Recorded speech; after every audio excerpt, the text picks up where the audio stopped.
बहुत प्राचीन समय की बात है।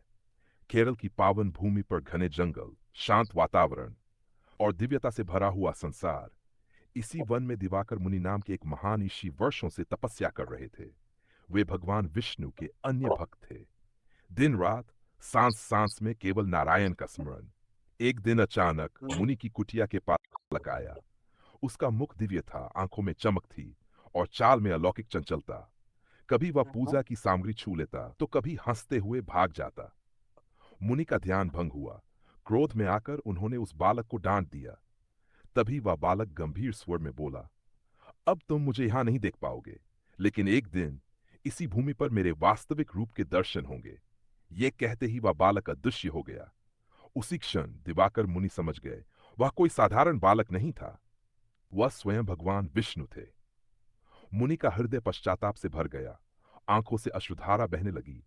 उन्होंने हाथ जोड़कर भगवान से क्षमा मांगी और पहले से भी कठोर तपस्या प्रारंभ कर दी। दिन रात महीने वर्ष, केवल एक नाम, नारायण नारायण नारायण।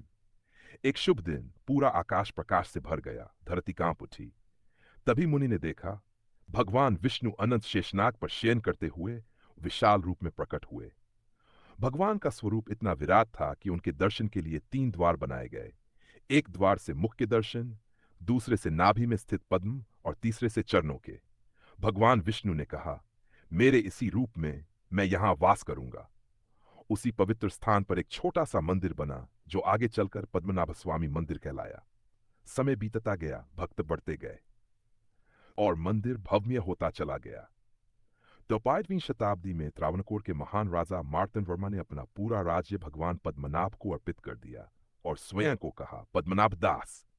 तभी से यह मंदिर राजा का नहीं, भगवान का राज्य बन गया।